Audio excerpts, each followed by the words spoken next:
Hello everybody, my name is Wilbur and welcome to episode 5 of the Geek'd Out Podcast, a podcast about video games. And as you can tell by today's title, we are talking about Metal Gear Solid, and I have an amazing guest to talk to you guys about it.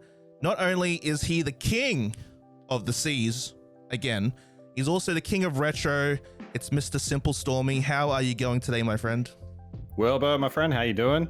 I'm doing well. A bit tired today, but you know, it's a big hot Australian day in Adelaide. Big hot Australian day here. Yeah.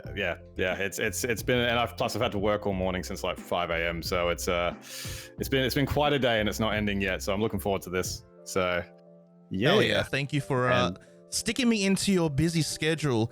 I just quickly mentioned Sea of Thieves, and yes, we'll touch on that just now. Did I meet you through Sea of Thieves, or was it through Retro? I can't remember. Yeah, so I was actually thinking about this before. What was it? Yeah, it was Retro, because I think I was playing Tony Hawk Pro Skater 2 on stream. I was having a big retro night, and you raided into me. And then I mentioned Sea of Thieves, that I usually play that, and I think that just full-blown got you auto-firing in the chat. Just like, I love Sea of Thieves. I love it, man. We should play. We should do this. I'm like, hell yeah, dude. Let's do this. And here we are a year later. We haven't yet, but because I went off the game. That's like, let's play. Oh, yeah, I don't play anymore. Yeah, no, I'm back now, so. Yeah, because I remember, I was also doing the Sea of Thieves / retro thing as well at that time, and I was like, oh my god. Yeah, we had very similar schedules. Yeah, we had very similar dude content. Doing this. Oh my god. Yeah, fellow Aussie. I was impressed. Yeah, so good, dude. Tony Hawk's, by the way. I love it. So we are going to start the episode the way we kind of always do and talk about what we have been playing. So Storm, what have you been playing lately? Other than coming back to Sea of Thieves, I've actually been doing quite a bit of playing. Because I've actually been changing up the content on my stream again, because I've been speedrunning Metal Gear Solid, the remake actually of this game we're going to be talking about today. So that's been pretty fun. But I've also been playing Kingdom Hearts 2 Randomizer, because I love randomizers, and that's been a whole thing. And as well, Sea of Thieves and DayZ. So I've actually been between these 4 games all week. It's been a time. Damn, what a busy lad. Tell me the differences between the OG Metal Gear Solid and the remake. Like, what did they add anything, or was it just a visual upgrade? They added a few things. There's a lot of quality of life features. It's because it's built out of the Metal Gear Solid 2 engine, because that was for the first game on PS2, the first one in the series. So basically, people sort of think of it like sister games, because the game mechanics are exactly identical to Metal Gear Solid 2. So you can, like, in that one, you can hang off railings, you can go on first-person mode and shoot. They added non-lethal weapons for the first time in that game. So because Metal Gear Solid 2 had it, and that changed the whole game completely, because you can just go through the game non-lethally and just kill enemies or bosses. That was great. And the cutscenes. Forgot to mention the cutscenes. The cutscenes in the remake compared to the original are balls to the wall bonkers. Like, absolutely. like when you get the guy from the Matrix to direct your cutscenes, you know what's going to happen. Wow. So yeah. So if you do a side by side to the cutscenes from the original to the remake, which is called the Twin Snakes, by the way, Metal Gear Solid Twin Snakes. Yeah, you're going to see some differences. There's for example, Snake backflipping off a helicopter missile to get higher in the air to shoot the helicopter. Of course. Yeah. So that's a good example of that. But I actually, in particular, speedrun the remake, because it's actually a much faster and streamlined, and a much more, I'd say, with modernized feel, but compared to the original, because it's a little bit more tanky in controls. While I love the original completely, it's one I prefer to play casually rather than speedrun. Oh, it's so nice when they remake a game and it keeps that sort of the spirit of the original, but it just gives those like little quality of life upgrades that you're like, yes, this is definitely the version you recommend to people. Yeah, absolutely. It's I recommend everybody try the remake. It's it does have its share of haters, of course, because some choices they made in it, but honestly, I think it's a great remake in the end. Like, it was one I actually bought on release in 2004 for the GameCube, and been playing it ever since. So I haven't really stopped. It's I'd say I at least play it maybe once a month. Like, wow, before I started speedrunning it consistently, when I was playing it casually. So yeah. By the way, everyone, Storm is old like me, so that's why we get along so well. Yes. I'm actually going to be 35 in February, so it's... congratulations. I'll be Thank you. 30... Oh, man, I forgot my own age for a second. Oh, come on, 33 in July. Nice. Wow, that's how old I'm getting.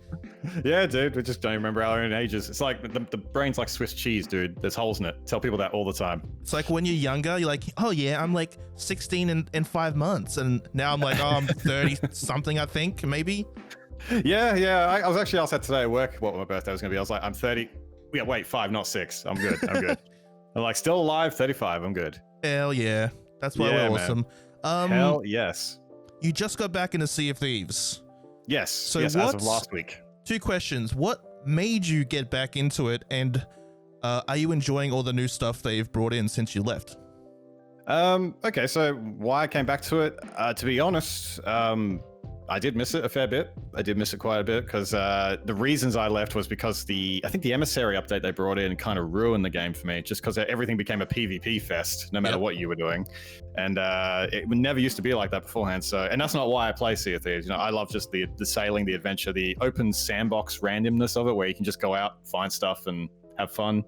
You know, maybe do a mission here and there, but now I thought I'd jump back in and see how it is. And yeah, you know, I'm actually really enjoying it. I think they've balanced a lot of stuff, and yeah, just kind of want to come back to form. It's kind of like come back to square one essentially, because I spent a whole year, like 2020, just trying to figure out what kind of content I wanted to do, because it was my first year as Twitch affiliate. So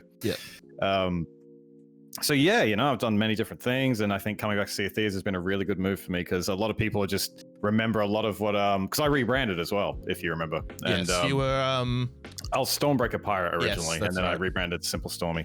And yeah, it's just it was just a good time to come back, and I've been enjoying the hell out of it. I've played every day so far, just casually sailing the seas. And I remember within an hour of the game back then when I was playing, you would not find like 6 captains chests and like 5 rubies and you know what I mean, all the good stuff in an hour of just sailing doing nothing. It's like it's amazing. I love it now.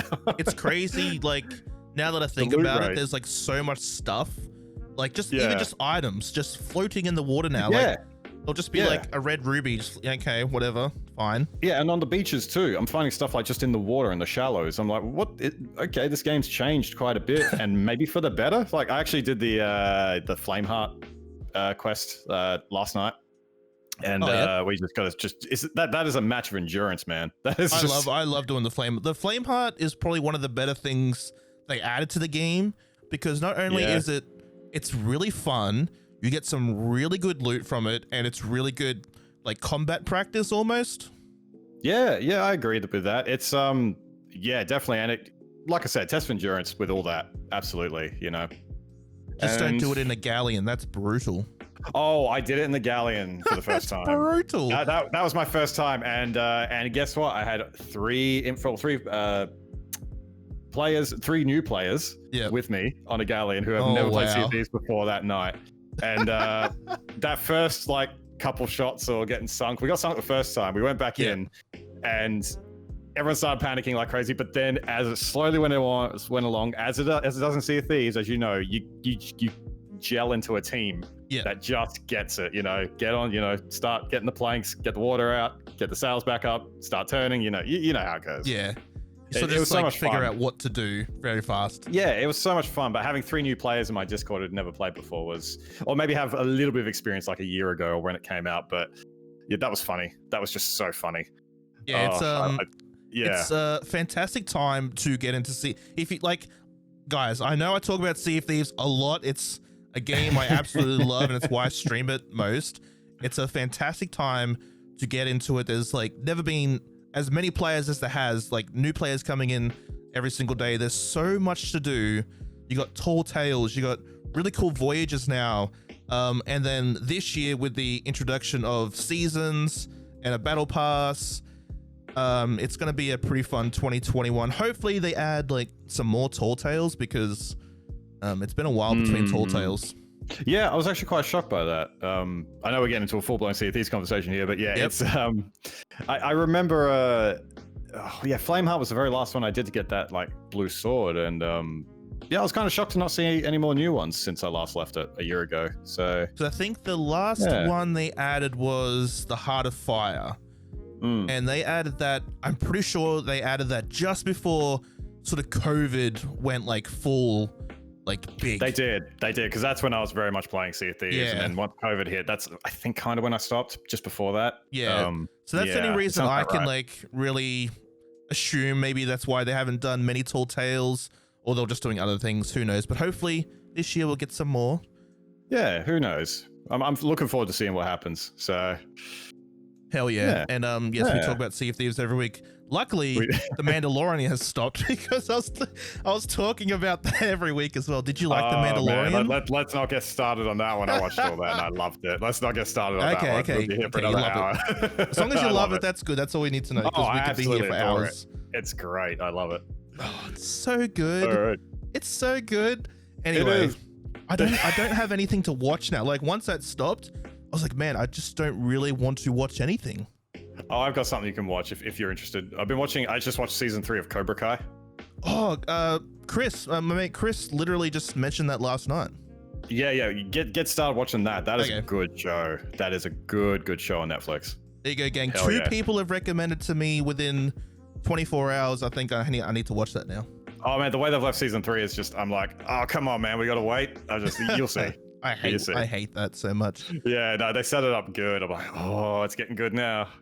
Well, guys, this is not a Cobra Kai podcast. This is a gaming podcast, and we're here to talk about Metal Gear Solid. So we are going to start from the beginning.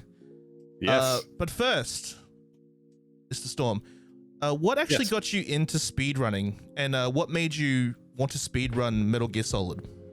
Oh man, so maybe I started watching speedruns maybe in 2014, 2015, and I never had the intention to become a speedrun streamer, if that makes sense. I kind of don't think I am in the end. I'm a bit more casual with it because I can't do it. You just dabble consistently for years. Yeah, I dabble in the area. I have one world record in Sonic 3, and a couple. I've been climbing the charts in Metal Gear Solid Remake. Nice. But yeah, not the new one that's been announced, but we'll get into that, I guess. Or not sort of announced. But yeah, anyway. I kind of watched the... I remember seeing a suggested video on YouTube about Pokemon Blue. All 151 Pokemon done in an hour and 10 minutes. And I was like... What? I was like, bull crap. Ow. That is bull. How do you do this? And then I watched the speedrun. It was Games Done Quick. It was a GDQ that year. I was watching that whole thing and I'm like, wow. And just the way those people were talking, like they knew exactly what they were doing. They were talking within like 0, 1, 1 zeros, like, and they were like pausing the game at certain times and saving at certain times, resetting the game. Because when they do that, they could suddenly walk through and warp like past a cave, and then stepping on this particular part would bring like Mew out, and then they step here would bring a Charizard out. It was like they knew where to step, where to manipulate the programming of the game to get everything. And I was just, without having to do the trading or anything like that. And I was just like, this is fascinating stuff. Like, this is how it's really cool. Spend all their time finding this. Yeah, and that's what kickstarted me into watching speedruns a lot, just as a chill out time. And even today I was watching, because GDQ's on at the moment. Sorry to date this, but yeah, and I'm loving all the runs coming out of this. But I was just watching the Devil May Cry 3 speedrun, done in like an hour and something. I was like, how? Wow. Yeah, and I love Devil May Cry to death. But yeah, I was just sitting chilling, so that's my chill out time after work. I'll watch a speedrun. But yeah, since then, I was always so nervous to try speedruns myself. And I think it was when I just started on Twitch back in 2019 in August. I started watching a fella called Plywood, who's a Metal Gear Solid streamer and a speedrunner. He's a brilliant one too. And yeah, I was just telling him like, I want to do a speedrun, but I'm super nervous. And the one thing he just said to me is, "What's stopping you?" And I was like, good question. I don't actually know. That's all it takes. Yeah, I was like, I don't actually know. I was like, all right, I'll try this. And then I did a run. I tried it and I streamed. I think it was like my second stream ever I did. I wasn't even talking. I was just super in concentration mode, super nervous about it, because I'm like, there's no way I could compete with this. And yeah, I submitted the run to speedrun.com, which, by the way, if you haven't seen that website, guys, go check that out. That every single game is on there. And I think when I looked at it, one of the most popular games on there is a pencil sharpening simulator. How many pencils can you sharpen? It's and they speedrun that shit. It's like why? I don't know, but I want to look at this game and I want to try it. So. I'll put I'll put the website in the show notes for everyone to check out. Yeah, speedrun.com. It's a brilliant website. It's great, and it even has obviously it's a leaderboard for every game, and it has next to it you can press the little like video button, and it actually brings up the video of what the VOD or YouTube video that they submitted. So yeah, you can watch those speedrunners and do what they do. But yeah, I remember I submitted my run to speedrun.com, and I actually had Plywood reach out to me, and he said like, dude, great run, because he's one of the moderators for Metal Gear Solid to verify speedruns, and he's like, hey dude, you did great. Just double check these settings, you're good, and then we can put it up. And lo and behold, man, I became 14th in the world. Wow, that's awesome. On Metal Gear Solid I think it was it easy mode. I think I just tried easy mode at first. Yeah. And yeah, 14th. I think I'm now like 20th or something, because I haven't redone that run. Yeah, it doesn't matter. But I'm all right. Just happy to be a part of it. And yeah, it's just it just opened up a whole new world, man. It's something that I just do on and off on my channel. Like I will do Metal Gear Solid on and off, and then yeah, when it came to the remake about 3 months ago, that's when I started just speedrunning and playing it again. I was just having so much fun with it, finding things, and it was just such a good time. And I still find it fun, but I'm taking a little bit of a break on it at the moment. Yeah, I don't know. It's just one of those things, man. Speedrunning is just a very hypnotic thing for me. It's super cool. Can be daunting, but Yes. once you get in and you meet the community and the people and you just chat to them, man, you find that like they're just playing the games they love in the end. And that's what Metal Gear is to me. It's a game that you can play. Well, for me, I can play over and over and over, and I can't get sick of it. I just can't, because I grew up with it. It was one of the reasons I became a game designer as well. And yeah. Well, luckily you enjoy the game if you want to play it over and over again. Well, that's the thing. I think if you're going to get into speedrunning, I've learned you need to enjoy the game you're playing over and over and over, and find like, even if you find a new layer of something every time you play, like if you just learn something or whatever, it's, to me, that's what works. But yeah, everyone's wired differently. Some people just like to go through games and master everything, and you know, I've met a lot of those people, and I don't know how they do it, because I can't do it. But it's actually crazy. Just the things that people like find, and how to, you know, cheat the system a little bit, or just get that little like half a second quicker for something. Like what? Like how did this one person figure out how to do this specific thing, specific time, specific place, and then everyone does it? You're exactly right, because I remember actually I had a fella write into me not too long ago while speedrunning. His name was Jazz Bears. He was playing Metal Gear Solid just casually, and he stayed for the whole time, because I was at the very beginning of my run, and he now became a speedrunner himself because of my runs. Yeah, and get this, he's beaten my time. Oh God. he's a dedicated gave him lad. too many hints. Oh no, I love that, man. I love being a teacher, but then I'm like, my work is done. I'm retiring. I'm no longer a speedrunner. But the thing that's brilliant is I've learned things off him now. Like I've learned if you trip up, what's his name, Johnny at the cell, when you've been captured and you get out, you got to roll into him, and then like you got to stand at a certain door after he chases after you, and you got to like flip him over. You run out the door, and apparently you run back in and collect your gear, and then later down the track in the game, you actually skip a cutscene because of that. Oh my God, speedrunning is that's what I'm saying. crazy. It's like, it's insane the kind of things you can find, and I haven't mastered that trick yet, because I know that cuts like eight minutes or something off the time. Oh, so wow. yeah, it's something ridiculous like that, or maybe it's more 8 seconds. I don't know. I was hoping it was 8 minutes. Just 8 hours. Like, Just the whole run, man. Just the whole run. I mean, I've got it down to 1 hour and 2 minutes now, my run. So for Metal Gear Solid, I can beat Far Cry 4 in about 15 minutes. Just saying. Oh, just nice. saying. Hey, I like that. That's my wait speedrun for 15 minutes, don't you? No one has ever done that before.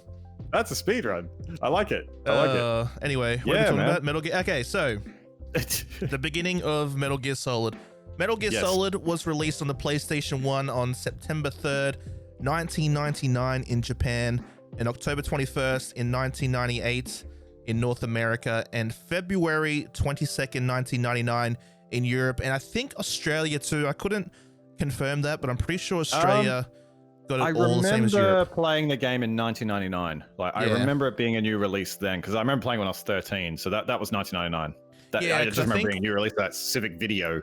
It's like I think a lot of these like retro games, I think we got at the same time as Europe, like 99% We kind of of the time. because we're the power region. Obviously. We used to get stuff like obviously. We used to get it like 6 to 9 months later. And like Kingdom Hearts 2 was a big thing of that, and I hated we had to wait like 9 months for that game, compared to America. But yeah, I think that might have been the case. Yeah, something like that. There's no real facts on it. There's no real, for some reason. I don't know why. It's hard. Yeah, like some games I can find, and some games they just don't exist. Like whatever, I'll just assume because that's what I'm best at. Yeah, I mean, maybe it was 98, and it might have been just a new release in 99 that I just didn't see. You know, like I didn't see it in 98, but who knows? I didn't see much in 98. Well, we know it came out in 98. Yeah.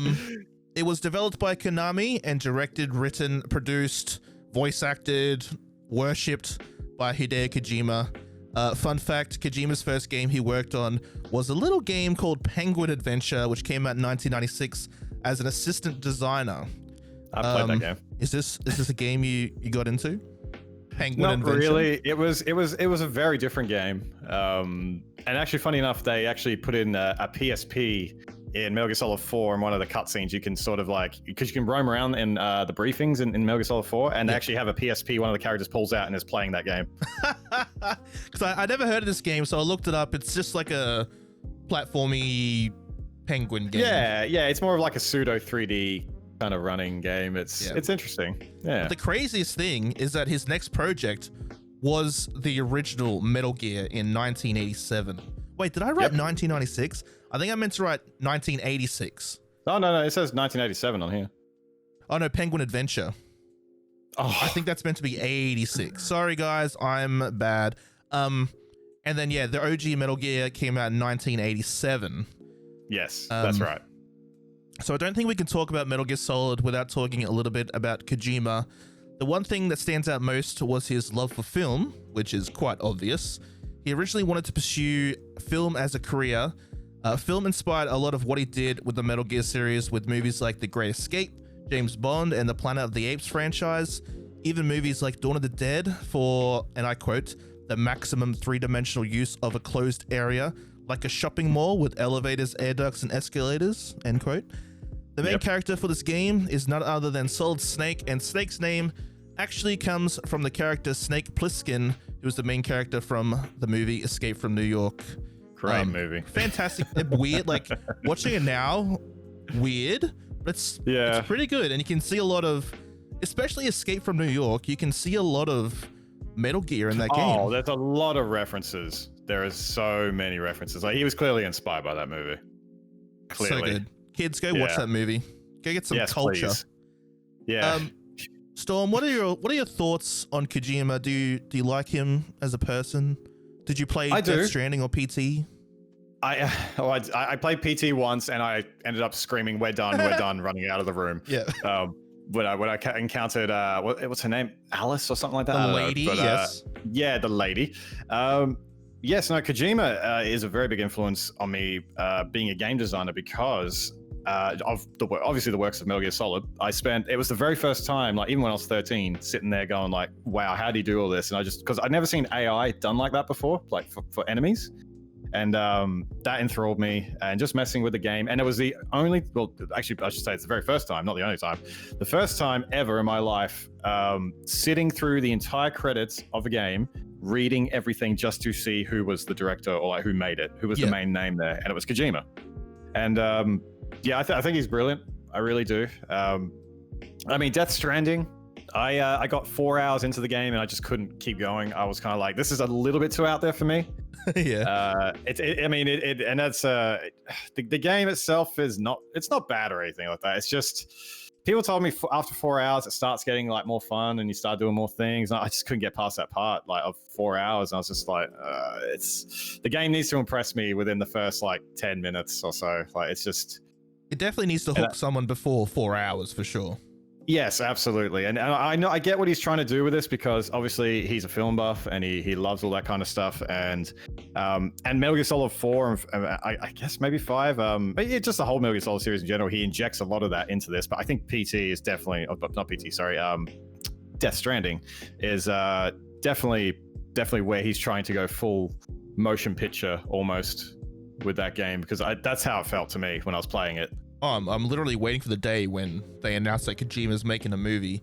Do you think that because of his because he left Konami, do you reckon because he had nothing holding him back that might have affected how Death Stranding came out?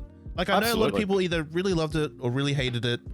I'm sure there's people that were neutral as well, but it was very different to Metal Gear because I guess Metal Gear is almost safe because it was a Konami game. Do you think because he was by himself, it was a little bit too much? Well, yeah, he became independent, didn't he, with Kojima Productions? Yeah. And I guess Sony sort of had a stake in it too, because a little bit of backing. A little bit of backing. Yeah, there we go. Yeah, backing. Yeah, I don't know. It's I think it's definitely the case. Like, he definitely had a lot more creative freedom because I think Metal Gear Solid 5's development just got really bad by the end of it. It was really messy. It was unfinished. And as we talk about this in Discord quite a bit about 5, because we're playing like Metal Gear Survive co-op at the moment, and we're playing Metal Gear Online. We're setting up Metal Gear Online matches with the community, and yeah, like we talk about 5, and it's just like you can literally see the holes of like where the plot's meant to be. It's because there's things incomplete in that game by the end, and it really hurts. It really hurts. And they did release what they had done, I think, which was like 35% complete at that point, where like you could see mouths weren't moving on characters, but everything was there, and they had to sort of intercut like concept art with some things just to get the point across for the final chapter of the game. And that's insane. Yeah, but I think by the end of development, he was literally on another floor. Kojima was on another floor in Konami building, I'm going to call it, and I think he was only getting messages via email or someone sending him like memos or whatever from the team down on the lower floor, like during development, like the last 6 months of development or something like that. It's yeah, that's not good. Imagine being the messenger. Yeah, that's not good. Like that's not a good thing in game development, trust me. Some dude's just like, Konami doesn't want you to put this, and Kojima's just like, you what? I know he doesn't sound like that. Yeah, no, they yeah, I think like Konami, I like and hate them. It's a weird relationship I have because they do their games. They do, yeah. Their games are great, and they do Yu-Gi-Oh, and I like Yu-Gi-Oh. So I just don't like the way they conduct business and their whole bloody gambling for kids thing and all that kind of stuff. Well, pachinko machines are definitely their thing now, yeah. And that's fine. Like that's if it's a business model that works for them, that's fine. I've got nothing against that, but. Yeah, it was kind of crappy what happened, but we move on, and here we are with Death Stranding and maybe something else. And I actually think Sony tried to buy the rights, like the IP of Metal Gear Solid, just to give to Kojima. Oh, true. I think that was rumored, so I don't know. Yeah, but I don't know if it's true or not, but I heard that like a year ago or so. But do you reckon Kojima would do another Metal Gear game if it wasn't under Konami? I mean, looking at like. I mean, let's take, for example, my game Tiki Trials. If that became like an absolute blast hit like Metal Gear Solid, and then I'm getting asked to make more and more and more for the next 25 years, I think I would get a little bit sick of it too. Also, definitely check out Tiki Trials on Steam. Yeah. I'll put a link to that as well. That's my game there. Yeah, sorry to plug that one there, but go check it out. Anyway, yeah, that's kind of how my viewpoint is on it, because like as good as the thing you have, right? Eventually you need a break, right? You do need a break. And I guarantee he loves the series to death. I guarantee he does. Like, because it's like his baby. It is definitely his baby. But yeah, I reckon he needed to get away from it too, just to try different things and new things, because it came up to what, 25? Yeah, as I said, 25 to 30 years since Metal Gear 1, well, the first Metal Gear on MSX. And yeah, it's really interesting. I think yeah. I'm definitely curious to see what Kojima does next after Death Stranding, and there's heaps of rumors about, maybe he might do a horror game or a horror movie. I don't know. We'll see what happens. We'll see what happens. He's definitely leaning more into the movie-esque side of things still, and I don't think that's a problem. I think his games are particular taste, and it makes him unique in the end. Kojima movie, I would probably go see. Oh yeah, I definitely would see that. I definitely would, regardless what it is. I don't like horror, like, at all. Yeah. And yeah, it's oh god, yeah, it just reminds me of a goal I have on stream right now. Anyway. What's the goal? Tell everyone. All right, the goal is if we reach a certain tip goal, which is $666, so 666, I'm going to play Phasmophobia with my community because get your wallets, people. I am terrified to play that game. I don't want to play it. It was gifted to me during Christmas, which is very kind of the community to do. But then some people got wind of that and they're like, oh, you know what that means? You have to play it. I'm like, over my cold dead body. I can't take ghosts or anything. I'm an absolute chicken when it comes to that. I actually like playing scary games, and Phasmophobia, at the start, when you're getting new into it, it is pretty freaking scary. See, that's what everyone tells me. Like at the start, it's scary, then you get used to it. I'm like, I don't see how. I never get used to these games. You just get used to the fear. I guess so, but like I usually like games where if there has ghosts or anything like this that freaks you out, I like having a gun to shoot the thing. No gun. You got an EMF meter and a bloody blue light.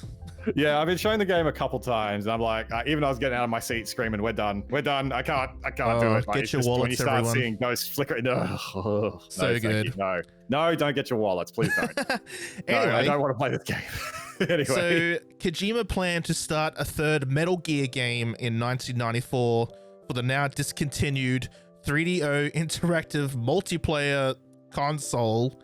the 3DO. The fun fact: the 3DO had a launch price of $699 USD, which is about the equivalent of $1,266 USD today. Big sad. Yeah. Initial planning for the Metal Gear Solid started around the same time they were working on the game Policenauts, and had a team of about 20 people. Development started in mid-1995 and shifted to the PlayStation after the 3DO was discontinued. Have you ever heard of this 3DO interactive multiplayer console thing? I have. I knew you would. Being someone that owns many consoles. Do you own it? I don't know. I don't have the 3DO. Okay. It's one of the few I don't have. Because it's so expensive now to get as a collector's item. Launch price $700 USD. Wow. Yeah, it's pretty expensive now just to find one. Yeah. It's hard to find one here, that's for sure, in Australia. The people are around. Like, there's actually a really good, before COVID hit, there was a really good video game and collectors convention that used to be here. Yes. But it still kind of is, but obviously I think we're just waiting for it to come up, and that's where you get people bringing in all their retro stuff, set up like stalls all set up, and even cool. records and stuff too, like vinyl records. It's really cool. And I remember seeing a 3DO and it was like $2,000. I'm like, are you serious, dude? I was like, no, I can't justify that just for the sake of having it. Yeah, it's such an interesting console. Like there's so many consoles in that era that tried really hard to compete. Like, 100%. They saw the success of Nintendo, and I guess Atari and Sega at the time. Sega. Oh hell yeah! Like Philips CDI is one I've been looking for. You can't get that without playing Zelda, right? That's exactly why I want it. and some Mario games on there too. But I definitely want to get my hand on these consoles. It's I remember watching the Grumps play that Zelda game. Like back in the day. The whole thing, yeah. It was friggin' hilarious. Yeah, that might have been the first time I heard about the Zelda games. I knew the console, but I didn't know the Zelda games. Yep. And I watched it. I'm like, this is, it is kind of cool. I looked at the controller and I was like, oh no, how are you playing it with that? It's a remote. Which I think the Grumps ended up getting a controller that did come out for Possibly, yes. At the end. Yeah, I think for the second game they did that. Yeah. But those cutscenes.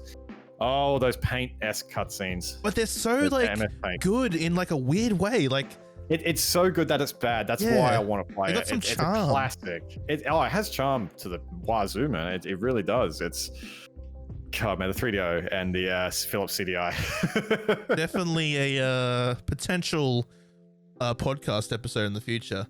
Oh yeah, talking about consoles, man. We'd be here for days. No, I'm not gonna lie. Let's lock it in. Let's lock it in. Artwork was done by Yoji Shinkawa. Thank you. Who worked? Yoji Shinkawa, the man. I love him. Yoji Shinkawa. Yeah, amazing artist. I checked out some of his concept work for this game in particular. It was really awesome. He worked with Kojima on Policenauts and was in charge of the whole artistic direction of the game, along with character and mech designs.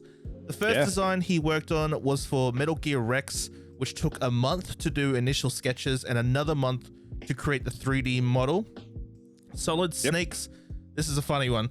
Solid Snake's physique was based on action star Jean-Claude Van Damme and his facial appearance was based on none other than a young Christopher Walken. That doesn't actually shock me. It doesn't shock me. If you look at the concept art, it does look like a young Christopher Walken. It really good. Does.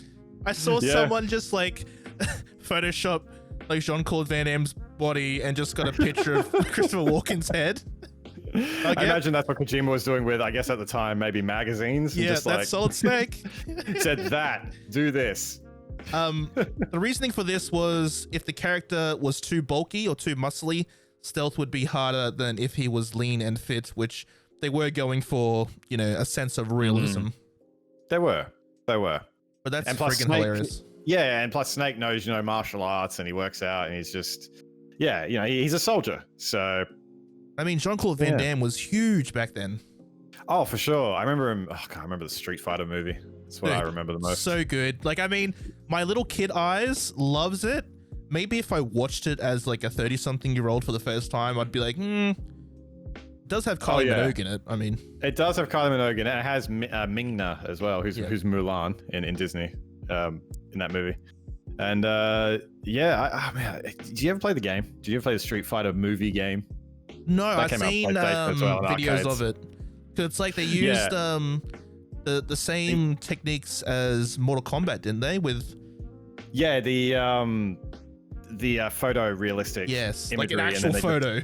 And they just had them all on conveyor belts and stuff, and just it made it look like they're walking and stuff. But I remember that game was that was on PS1. That was on PS1, and it used the what engine was it? What mechanics? I think it was Street Fighter 2 Turbo something. Yeah, it used the exact same engine. So basically, they just swapped out the sprites. Good work, Street Fighter. You did well. I know, right? Oh, goodness me. As we said, the developers were aiming for accuracy and realism to give it that tense movie vibe, but also trying to make the game enjoyable to play. In the early stages, the Huntington Beach SWAT team educated the development team with demonstrations on how vehicles, weapons, and even explosions work in real life. They also visited Fort Irwin in California and had some gun lessons at some firing ranges. Kojima stated, "If the player isn't tricked into believing that the world is real, then there is no point in making the game." Kojima. So saying that, I absolutely respect. Oh, 100%. Like, if you're going for a realistic game, then make it real. Or don't. Yeah, exactly. And I think every single Metal Gear that followed afterwards, they did the exact same thing. They had the exact same military advisor, Mr. Mori, I think his name was. And he just walked through. And I'm even sure with the second game, maybe even the first one, they actually took photos of the staff team with like guns and stuff acting out situations in the halls of Konami. Yeah. Like there's photos of it where they're just like, it's stacked up on a door and like just wandering around the halls like with guns and stuff, trying to get a feel for it. Like that, I think that was more for the second game than the first, but I thought it was really cool for reference stuff. Like they kind of knew what they wanted and the kind of tension they wanted to make. So, and the stealthiness. Can you imagine these developers running around a building, plastic guns? Oh yeah, they look like real guns too. They're like one for one almost. Yeah, it's so cool. Being a Metal Gear Solid guy yourself, while you were playing, I'm gonna just speak about the OG Metal Gear Solid. Is it something you felt playing that it was like super realistic feeling? Yeah, I definitely felt that because I played as a kid, so I was a highly impressionable 13-year-old. Yep. Back in '99, and this was a game that I wanted to own so bad, but I could only really hire it like every weekend, from like Video Easy or something. Video Easy or Civic Video or Blockbuster. I had one around the corner. I had a Civic Video around the corner. I used to hire it from there all the time, along with Pokemon Blue. Nice. Wow. Because you could use to hire Game Boy games. Yeah, and I just remember like the first time I saw it. The first time I saw Metal Gear Solid, I don't think I said this. I remember I used to have my uncle and auntie come stay over our place on the weekends. They used to live up at like Happy Valley, a place up in the hills. And we used to just have a fun weekend, right? They'd stay for 2 nights and we just play PlayStation games. My uncle bring his PlayStation down. We'd play like Command and Conquer Red Alert with a link cable. It was brilliant. And we would go hire games as soon as they come down. And Metal Gear Solid, and I got Rugrats, Search for Reptar. That was the game I chose. Of course you did. So I played that. Yeah, because I was like 3D Rugrats. Hell, why not? I loved Rugrats at the time. It was actually a decent show. And then I was watching on the other PlayStation that my uncle was playing on with my brother, Metal Gear Solid, and I saw him walking around a cardboard box, and I was like, what is this? And he had a gun as well, and I was like, I want to play it. No, turn Rugrats off. We're playing this. What is this? I was hooked, man. I think the cardboard box got me more than anything. Yeah. To be honest, yeah. When I first time I saw the guard look like go to the box and say, just a box, and then walk away, I was like, oh my God, you can actually trick people. Like, it's really cool. Yeah, I was completely enthralled, man. Like, yeah, I felt a sense of like, it's weird. There's a sense of realism, but that is highly unrealistic. Like, there's some dude hiding in a box, and he walks up to him and goes, just a box, and then walks away. You see, that's the brilliance of the game, because you've got this mix of realism and also highly unrealistic. Like, it's very Japanese. Surreal. Yes, it is. It's very Japanese, catering to a Western audience, because that's what Kojima was doing. Yeah. Because I think a lot of the Japanese game design philosophies, if you play a lot of games, like especially in the early 2000s, like PS2 games, like I'll say Final Fantasy, for example, like or games that had like, you know, those like invisible walls where it looked like you can jump but you can't, and they just have a big wall of like, yeah, there's a lot of those. Final Fantasy 7 Dirge of Cerberus is a big one for me. That reminds me of that. And yeah, but Kojima was obviously enthralled by, you know, movies from the West, like you know, like Escape from New York, Escape from LA, a lot of stuff like that. So his designs were very Western oriented, so very American oriented, I guess, if that makes sense. Yeah. So that's why I think it did so well over here as well. Because there's such like just such two different demographics. Like, oh hell yeah, just Japanese audiences and I guess Western audiences. They're just totally just one side of each room. Like, you're over that side and we're over this side, and like, you know, now that the world's a little bit more together with the internet, it's all sort of blending into one. But like back in the 90s and early 2000s, it was like, it felt very separated. Yeah, it felt completely separated. Yeah, now we have crossplay for all nations. It's well done, world. This is what the internet was invented for. Thank you. Yeah, exactly. Yeah, I know. I absolutely understand that, because for the longest time, Japan used to really just focus on their market in particular. They used to just do that. I mean, they probably still do now, but I remember in mid 2000s, early 2000s, late 90s, yeah, that was definitely their focus. I'm reminded of, in particular, Kingdom Hearts 2, when that came out. They did release, they always release like a second version of their game, that like their mainline ones, or maybe one of the other spin-off kind of games, or sequel, one of the many games. spin-off games? One of the many games. They always release a version called Final Mix, which is like think of like DLC for the game, where it's just extra stuff they add in, and maybe some quality of life changes, like a deluxe edition, kind of, yeah. Edition. Yeah, kind of. They just add more stuff to the game, like after, because Kingdom Hearts 2 in particular, because I've been playing the randomizer so much this week. Yeah, in particular, when you finish the game for the original version, like our version that came out back in 2006, that was it. You finished the game, and the save point would be just before the final boss. But in the Final Mix version, it'll say, "Congrats, you finished the game. Now go out and explore all the worlds and see what else is out there now that you finished it." So like they added new game plus content, or like, you know, post content. Before it was New Game Plus. Oh hell yeah, like, well, more post game stuff than New Game Plus, I guess. But yeah, they did that kind of thing. But that game in particular, the Final Mix edition of Kingdom Hearts, would only be released in Japan. And also Metal Gear got a similar treatment. Yucky. With this, I think Metal Gear Solid 1 got Metal Gear Solid Integral, which only came out in Japan, which I think was all the improvements they made for our version of the game that they gave to Japan. So yeah, and I think it was all in English too. And like that stuff doesn't happen as often these days, but it kind of still does. Like there's a lot of Japan games that, you know, obviously I never hear of, or most of us never hear of. It's like, this game's coming out in like 2020. Oh, it's like, oh, it actually came out in 2017 in Japan. Yeah. Like it's still happening a little bit, just not as much. Oh yeah, there's a lot of that, because what game I think of in particular, maybe Earth Defense Force. That's a series that I've gotten into recently with my community, and as soon as they introduced that to me, I was like, what the hell is this game? It's ridiculous. But a lot of the games, I think from what they're telling me, I could be wrong, like, so don't quote me too much here, but I think a lot of them are like, they stay Japanese for a really long time, like maybe a year or two, before they actually released an English version, or maybe saw if there was enough reception from everywhere else in the world to play it. Because I've got someone in my community who's playing the latest version, which looks like Minecraft, but, you know, killing aliens and stuff. It's great. Oh, wow. in third person. And yeah, it's all Japanese. And I asked, when is there going to be an English version of it, a US or I guess a Western version. And he's like, yeah, I don't think they're doing one yet. Like they play it by ear. And I was like, oh, okay. And it would be like a lot of time and a lot of work to translate, like just to translate the game. Yeah, I mean, in this day and age, it's kind of expected if you're going to release worldwide that there would be a lot of languages to pick from in games. Even though it doesn't have to be. I mean, I'm good either way with subtitles. I don't really care. But yeah, it's really fascinating. It's really fascinating. Like that, a lot of stuff can still happen. But I mean, in the early 2000s, it was just what we knew. Like it was just how it was. It's how it be. Now it's freaking spoiled. Oh yeah, too much. There's too many games. Too many games. Anyway, Kojima has said there were multiple reasons for naming the game Metal Gear Solid and not just Metal Gear 3. They kept the Metal Gear in the name because it was still a continuation of the series.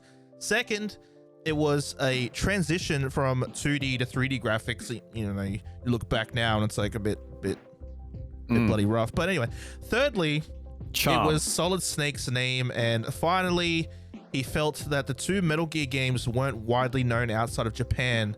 North America only got an NES version of the first Metal Gear, but Kojima had no involvement in that version or its sequel, Snake's Revenge. Yep. Sounds about right. Yeah, that's all I got to say. Yeah. I'll say about that one. Yeah, well, Snake's Revenge. I didn't even know Snake Revenge existed until I think Metal Gear Solid 4 was about to come out, when I did a full retrospective for myself back in 2008. Just to get myself up to speed, because MGS4 was meant to be the finite game. Like that was going to be everything. That was the finale. Like they were going to end it. And then look how that turned out. But it's pretty crazy that they went and, I mean, it is the 90s, and I guess that's like they just made a version without Kojima. Yeah, well, with Snake's Revenge in particular, it's because Metal Gear did so well in the US and for Western audiences and the Western market. And yeah, I guess they were like, we'll just greenlight another one and get going. And Kojima just didn't know about it, I think, until the day before it finished development, because he ran into one of the team members on the train. I don't think he was happy either. I think he was just, I don't think he was too happy. He was just like, oh, okay. And he said, actually, I think the whole development team of that said, I don't think it's in your notes here, is it? No, I don't think it is. But apparently with Snake's Revenge, they were like, while it was a good game, like it had a lot of different things that the first one didn't, because it was just building on the same engine of Metal Gear. It had like different locales. It was a bit brighter, a little bit more colorful, like a few different weapons. It was actually it was a good game, but it was a hard game. And they said it was, while it was fun, to have this game, it was only building on a good idea. It wasn't a full Kojima sequel. You know what I mean? Like they just built on the idea, not so much, because when it comes to Kojima, he will always surprise people. Master of Deception, that dude is. He is a big master of deception. If we ever talk about Metal Gear Solid 2, we'll get into that. Obviously, it just comes from his love for movies. Like as soon as you know that Kojima loves movie and film as much as he does, everything makes sense. The logic, there is logic to the madness, or methods to the madness, rather. Yeah, good old Kojima. A gameplay demo was first revealed to the public at the Tokyo Game Show in 1996, and a short trailer was shown at E3 1997. The demo and trailers generated a lot of positive reviews and good buzz for its stealth gameplay and its level of real-time 3D graphical detail for the PlayStation. The great response from North American audiences surprised Kojima a lot and increased his expectations for the game's performance in the American market. Metal Gear Solid was first playable at the 1998 Tokyo Game Show and released the same year in Japan with a huge promotional campaign with TV, magazines, in-store samples, and demo giveaways, adding up to around $8 million USD, which is about 14.5 million in this day's money. Yeah, by today's standards, that's a lot. Jeez. That's a lot for something that's like, they thought wasn't very well known in North America. And what's funny is, like, in Australia, we never would have seen any of that at the time. No. It's not, I reckon it's not until maybe even from 2013 onwards we've been seeing like promotions on like buses and, posters and like TV ads, and like it's crazy to think how long it really took here. Like maybe you see a few ads back then. Like I do remember seeing like, like a Final Fantasy X ad or like a GameCube ad, and you see all the different games. It was very rare. I remember it being very rare here. Oh, especially on buses and bus stops and just signs outside. Yeah. Now it's anywhere that wasn't TV. Yeah. Non-existent. Like you try and go to EB Games, and you're like, where's all the behind the sale signs? Yeah. Relax, EB Games. Exactly. Yeah. Oh god. Are they still like that down there, or are they chilled out? No, they're still like that. Oh, they're chilled out a bit up here. I don't know if maybe it's because I'm on the Gold Coast. I mean, every time I'm with Miss Stormy shopping, and then I see the big red like sale covering up all their windows, I'm like, oh no. And she's like, don't even think about it. Like, oh, but they're having money. A sale. We have a wedding coming up. You can't do it. Like, yeah, no, it's all good. That's like when I walk around with Stacy. We walk past EB Games, and we're like, maybe we should go and ask if they're having a sale. They had a promotion for that. Oh, really? They had a thing where if you're buying a game, ask them if they're having a sale, and apparently I think they were knocking like $3, or they gave you something for it. Like it was a like one day thing they did here. Oh, and I didn't go do it. I didn't go do it. And I didn't know anyone else who did it, but I thought that was hilarious. I usually go to EB Games and just ask if they price match with JB Hi-Fi. Yes, that is all I do too. Or Big W or Kmart or like. And they're like, "What's the price?" I'm like, $80 or $79, $69, whatever. Okay, cool. You know what is okay? Here's a really random fact. Do you know it's a really good place to do price matching on, and maybe they'll drop a few more bucks off it? Where? Shields, the jewelry store. What? Because just today, man, I got some new earrings because I lost mine at work yesterday, and I think it was like $30-$40 I was gonna get, and I said like, oh, these are cheaper, over there, and they're like, oh, here, we'll do that, and plus knock another $10 off for you. Here you go. Oh, wow. I was like, oh. This is something I didn't know.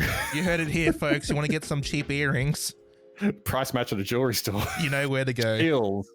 Oh, man, I went because I just recently proposed to Stacy. I know. Yes, congratulations. Thank you. Hell yeah. When I was going to find a ring, I went with my mum because I have no idea what I'm doing, and Stacy doesn't really wear jewelry, so I'm like, I'll just take mum. I'm sure she'd want to be a part of it. We went to like a few places, and the first place we went to was, I think, Michael Hill, and they were really good. They were really nice. We went to like 2 or 3 more places, and they were like absolute savages. Like they were pretty much trying to get my wallet out of my pocket. I'm like, just relax. Oh yeah. No, when I got Miss Stormy's ring back in 2019 December, I actually had a fellow streamer who I was meeting that day as well come with me to calm my nerves. And I think I got my ring from Michael Hill, and they were savages there. They were just jumping on me saying, "Oh, you can get this ring for like $2,000." I'm like, yeah, dial it back a bit. Yeah, because there was one lady. And me and mum were just like, oh, we'll go have a look and we'll come back, and thanks for this. And then she's like, well, if you come, this is like around Black Friday sales as well. Like, if you come back next Friday, we're having a big sale. And she's like trying to write her name on a card. I'm like, yeah. In my head, I'm like, nah. Yeah. Anyone too aggressive, I kind of just like literally turns you off instantly. It's so annoying. It does. It really does. It sucks, man. It's just ugh. But speaking of savage, 1998 was a fantastic year. I know, what a good transition. Segue. What a segue, mate. I love it. 1998 was a fantastic year for gaming. We got the Game Boy Color, the Dreamcast was released in Japan, Resident Evil 2, Mario Party, Sonic Adventure, Ocarina of Time, Half-Life, StarCraft, Banjo-Kazooie, Spyro, Tomb Raider 3, Pokemon Red and Blue, which was released in Australia in 98. So many memories. Tekken 3, Star Wars Rogue Squadron, and one of my actually favorite PS1 games. Oh, dude, I love this game, actually. Shane Warne Cricket. How good is it? I think every time I played that game, I was doing like the beach level, the beach arena, and beach ball mode. Like hit nothing but sixes. Yeah. I'm glad I found someone else who actually knows what Shane Warne Cricket is. My God. I used to play this game with my dad constantly. Like, this is one of the few games he actually bought. My dad actually played it too, yeah. Yeah, my dad would play with me because he knew it was the only game he could beat me at. So yeah, it's like we'd work together, I remember, and he would like swap the innings or something like that. Like, so we'd let the computer go first, and we just try and beat them. And I remember I get bored out of my mind because I'm not a huge cricket guy. I'm not a huge sport guy, but Shame on Cricket was actually a really good game. Like it was fun. It was a fantastic game. It was it was that sort of right mix of like it was really arcadey, but it kind of had a little bit of like realism to it. Like there was strategy to it. Yeah. Hell yeah, there was. Yeah. It wasn't like full arcade. Yeah, exactly. I mean, it was kind of funny when you're on a beach, like when you put in that cheat code, just playing cricket. And a big beach ball instead of a normal cricket ball, but yeah. And then you sort of play sports games now and they're like just actual like real life simulators. It's pretty crazy. Yeah. And like a lot of the games you've mentioned here, like Pokemon Blue and Red was a big one for me in 99. I didn't play it in 98. Tekken 3 was a massive one for me. And Sonic Adventure, I had a Dreamcast as well. I got one of those. Nice. I got one of those when it came out here, I remember. And I loved it, man. I loved it. I think that was 2000 with that one, but yeah. Or 2001, something like that. Oh god, yeah. This is a great list, man. So many memories. Even if you just go like say 1 year before, 1 year after, 1997 to 99. 97 was insane with Final Fantasy 7. It's ridiculous. Ocarina of Time and stuff. Yeah, it's so like, oh man. I mean, we get good games now, but I mean, it was just like classic after classic after classic back then. Yeah, they were just knockout hits. And funny enough, I think they were quite easy to find too at the time. Like they weren't like always sold out or anything. They're actually quite easy to find. Gaming was still... It was more of a like very much in its infancy, I think. Yeah, I think it was very much a hobby. Like not everyone was spending money on it. Not everyone was doing that, except for obviously maybe a few hardcore people. But yeah, I remember going to shops and to be like everything. You know, I remember as a kid, just like they had everything on the shelves. It's insane. Not like today. Can't find anything. Have to buy digitally. You can't even buy it digitally. Like, I'd like to buy this game on Steam. Oh, it's sold out. What? Yeah. How? Get out of here. I love it. Oh, it's a funny world we live in. Speaking of funny world, the music in this game is amazing. Is amazing, and obviously with Kojima's love for cinema is extremely cinematic with orchestral moments and choral elements. Most of the original music was composed and performed by the Konami Computer Entertainment Sound Team, with the Metal Gear Solid main theme composed by Japanese musical composer Tappy. The ending theme titled The Best Is Yet to Come was composed by Japanese music composer and producer. That is Rika Muranaka. Thank you. And performed by Irish singer Aoife, which yes. I had to write the pronounced version because it's like literally spelled Aoife. I see it here. Yeah, I see your notes here. Yeah, it's because I think it's Aoife or something. It's like I would have pronounced it Aoife. And I'm like, no. I probably would have gone Oife. Like Aoife. If it's a name like that, I'll try and like either suss out an interview or something. They're pronounced Aoife. Aoife, yeah. Fantastic music. Are there any tracks that stand out to you most? Well, I'm currently listening through the entire OST right now, just to get in the mood for this podcast. And listening to it again, it brings out so many emotions in you because the music just matches every single area so well. Like it's ridiculous, like how well it matches. And The Best Is Yet to Come is one of my favorite songs ever. It's very nice. It was definitely the kind of music I wouldn't have listened to at the time. Obviously, being a young teen, I was more getting into what was coming out at that point, like 99. Spice Girls. God, well, Spice Girls were always a thing. That will always be a thing for me. And oh man, yeah, but you know what I mean. Like we were getting into the Linkin Park era of music. We were starting to get into all like Green Day. Well, we were already in Green Day. Late 90s. It was sort of like post-grunge stuff, pop and R&B and stuff.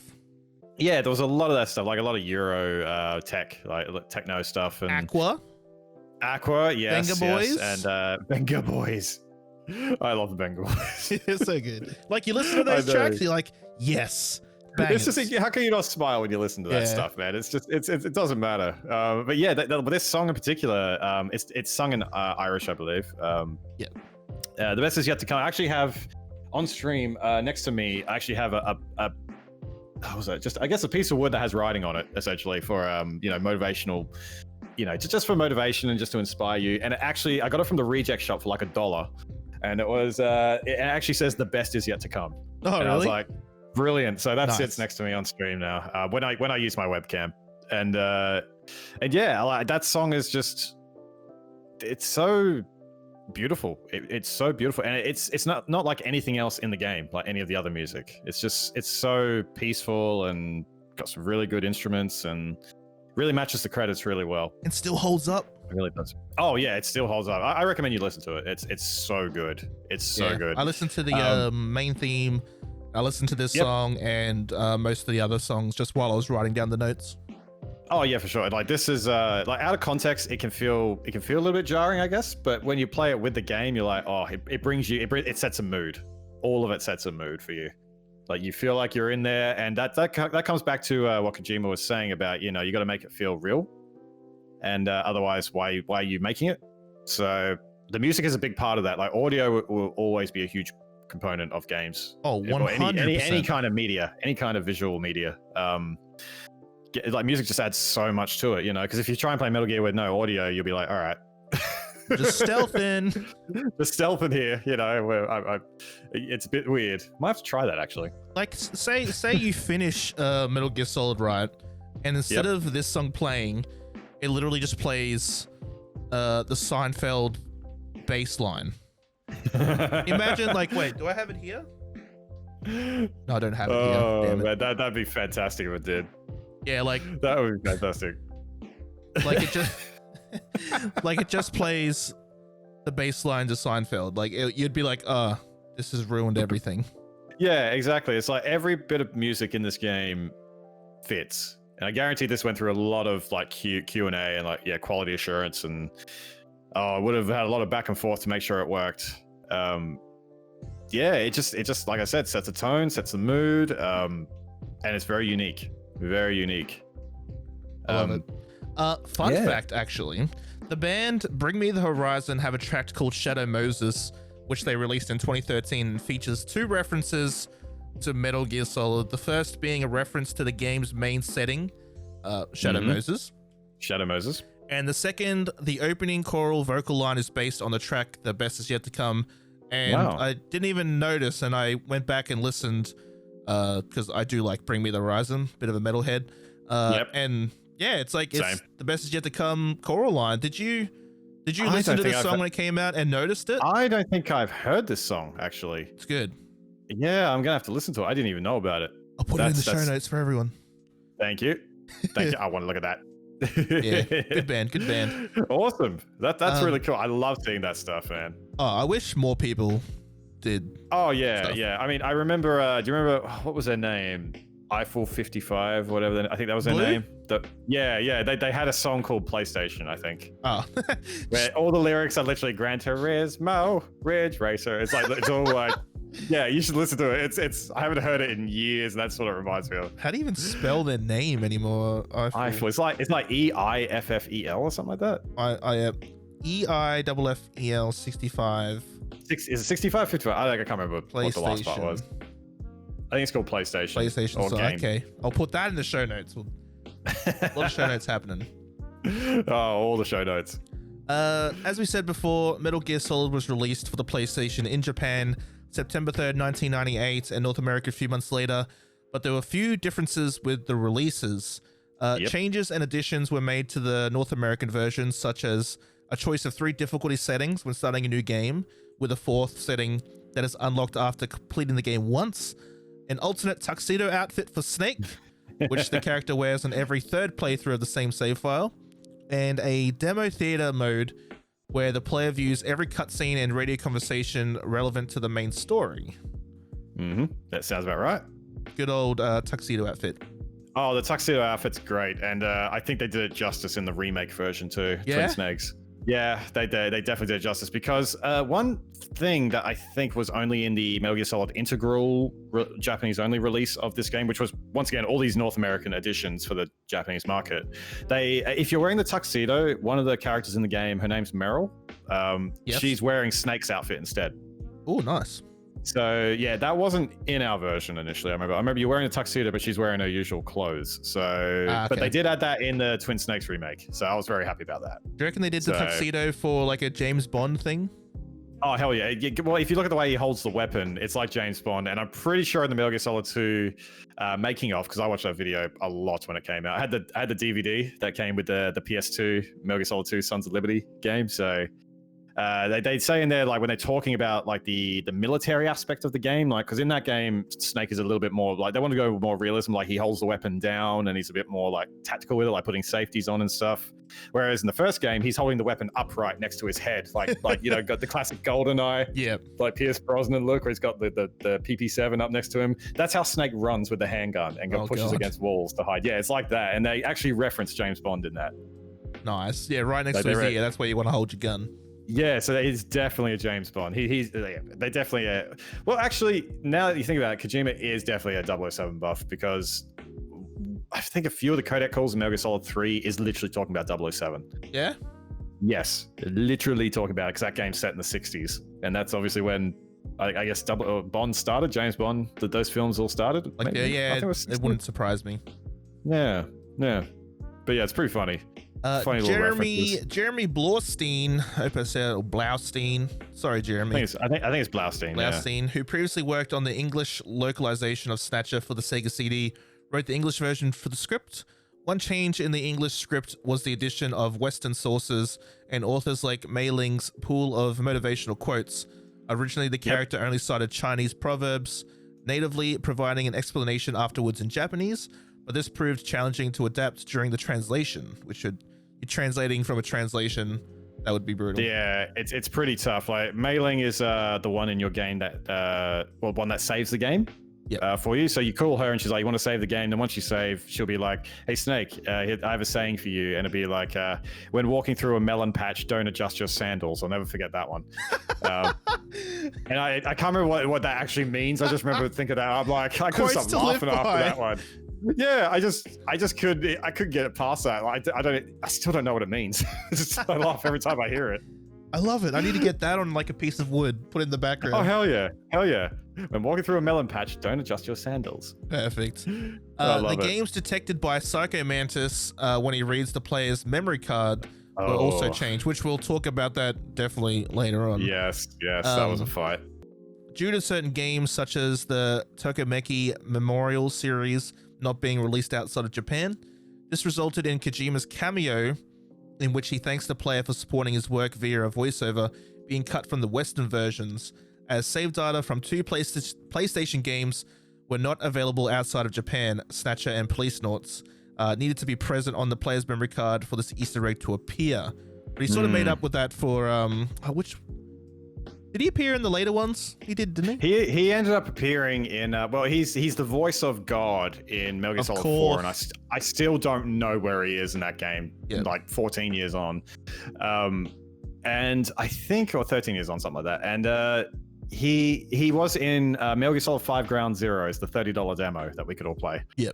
He's actually one of the characters. They had, I think, literally the only on-rail mission in even that and Metal Gear Solid 5. Like, there was the only one where you're sitting in the chopper and you're just shooting off guards trying to keep this one soldier on the ground safe while he drives around the base, and you got to go pick him up. So you got to shoot everyone around him, and then when you pick him up, it turns out it's Kojima, and you give him his glasses, and he just looks at the camera and he says, "What took you so long?" Like, what took you so long? Yeah. Bless you, Kojima. Bless you. Yeah, I was just like, that's great. And then I think if you did that, the save data would go over to Metal Gear Solid 5, which actually no, I'm just reminded he had another cameo. Yes, he had another one. Metal Gear Solid Peace Walker. I think when you're searching some trucks, you look in the back and he's just in the back of one of the trucks, and Snake goes, "Mr. Kojima," and then you recruit him in your base, like as a soldier. I was just imagining him just sitting there in the back of this truck. It's literally all it is. He just looks and waves. It's just he's just the guy. Like, you can't really hate him, can you? He's a jokester, man. He's an absolute jokester. Sounds like a cool dude to hang out with. It's great. Before we move on to the reception of the game, Snatcher and Police Noughts, did you ever dabble in those games? Now, these are ones I had to play through emulation because there was no way to really play them. Snatcher, I've played a fair bit of. Not a bad game. Not bad at all. Which one was like the cyberpunk one? That's Snatcher. Snatcher. It looks cool. They kind of both have bits and pieces of that because Police Noughts is mostly in space, I believe. I haven't really played that one much, but Snatcher has some really good music too. And a lot of, like, from these two games, a lot of stuff is actually pulled from them and put into Metal Gear and repurposed. Yeah. Like characters, like even like certain like mechs and stuff. Like it's really cool. Just the music, the art design is just super cool. Oh, it's awesome. I love it. It's a lot more anime. That's Police for sure. Notes is, yes. Yeah, Police Notes is, and Snatcher has that to a degree, I guess. But yeah, I gotta say, it's been a couple years since I played Snatcher. And I never finished it because I kind of got a little bit lost. But I believe it had a full English translation, I believe, because it's voiced. So Let's I have to double check that. I have to double check those sources. But let's yeah, send Kojima an email, get him to make those for the PS5 or whatever. Well, I do love how Ground Zero is the once again the $30 demo. Well, hence it was a $2 demo during the winter sales on Steam just passed. They did have missions. Well, there was a variety that they usually have, like, fun pseudo variety missions you can do just around the little base area for the Ground Zero story. And one of them is actually about body snatchers, which is as playing all the Snatcher music. Oh yeah. And you're hunting down body snatchers playing as Raiden, the cyborg Raiden from Metal Gear Rising. That version of him, yeah. And it's a nice little Easter egg mission. It is. It's kind of cool. It's got all these little Easter eggs everywhere. Yeah, well, he even has, I think, one mission in that game as well in Ground Zeroes that is called Deja Vu, and the color scheme is literally Metal Gear Solid 1, and the approach is like Metal Gear Solid 1. You can even have the Metal Gear Solid 1 Snake skin on Snake at that point, all blocky and everything. Nice. And you're going around looking for memories. And you'll hear, like, on the radio, one of the dudes you talk to go, like, a surveillance camera, like all the stuff that was from the game. Yeah. Like, it's really cool. It's really cool to see them reference everything. I wonder if there's many, or if any, Metal Gear references in Death Stranding. Oh, someone let us know. Yeah, I don't actually know, because I haven't, honestly, since my playthrough of like 4 hours of Death Stranding, I haven't looked any further into it, because obviously Metal Gear's been pretty quiet in that scene for news, and yeah, I haven't seen anything. Oh well, sadly. Let us know, gang, if there's a Metal Gear Solid, or Please just a do. Metal Gear, or a previous Kojima game in Death Stranding. Yes, please. So the reception, Metal Gear Solid was a critical success, with Slightly. a 94 for PlayStation and an 83 for PC on Metacritic. It received 9s and 10s from multiple big-name publications, with IGN saying, closer to perfection than any other game in PlayStation's action genre. It received an Excellence Award for the interactive art at the 1998 Japan Media Arts Festival. And get this for an award, was nominated, I just need to catch my breath here, for an Outstanding Achievement in Character or Story Development Award at the Academy of Interactive Arts and Sciences, but lost out to Pokemon Red and Blue.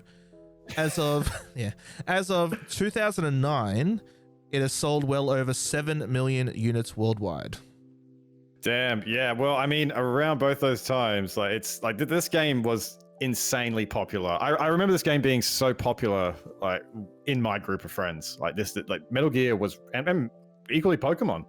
Like that was the 99, 98 was definitely the era for those two games. Pokemon in particular, like the boom of that was crazy. It felt like a big year for Japan media, especially coming here to Australia with, the Pokemon anime, Dragon Ball Z, Yu-Gi-Oh, obviously the Final video Fantasy games. 7. Yeah. Like from 97 onwards, it was a big boom for Japan to get their stuff out here.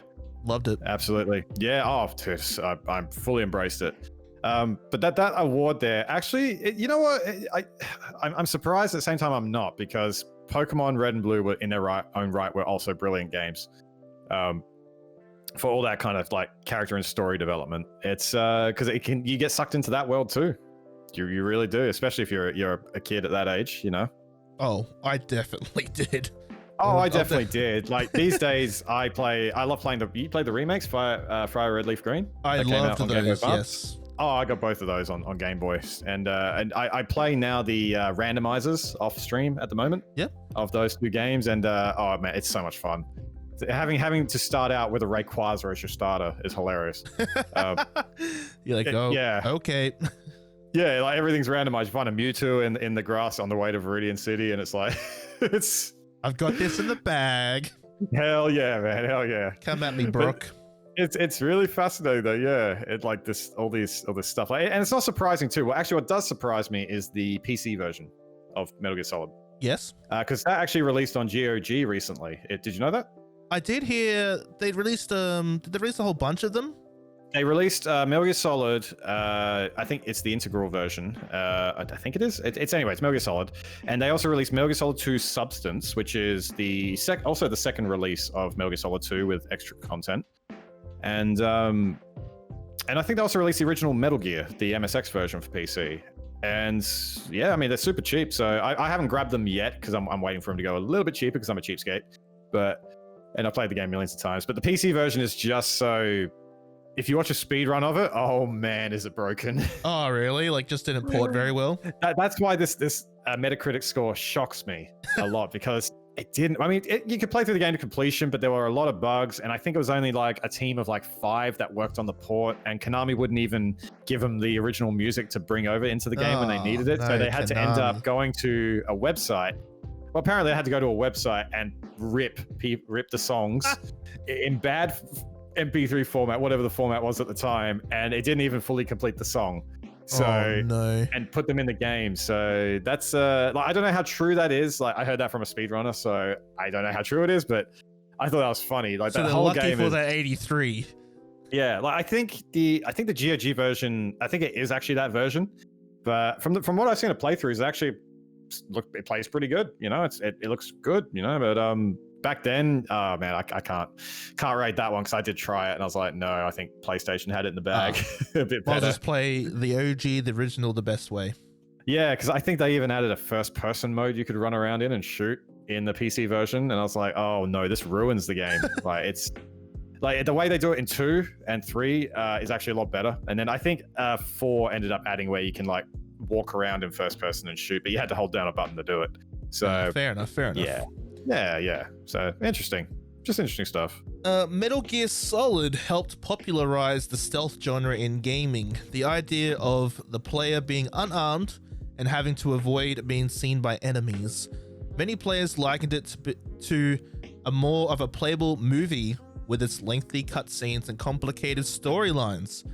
IGN has called it the founder of the stealth genre.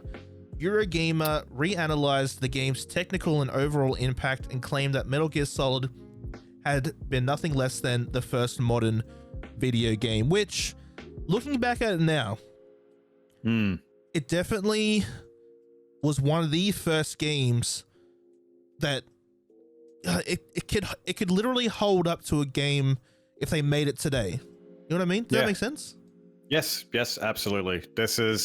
This game has a very strong foundation, like very, very strong foundation, and I don't blame people for getting influence from it for their own games. Like it is kind of what started it all. Even though if you think back to Metal Gear and Metal Gear 2 Solid Snake, which came out in the MSX,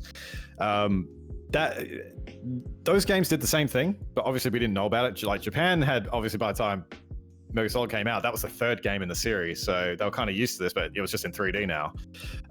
If you actually play Metal Gear 2 Solid Snake, that one, it has so many things that Metal Gear Solid actually took. So it's really funny. Like playing that one not too long ago, I was like, wow. Yeah, you could see that a lot of people didn't experience Metal Gear 2 Solid Snake.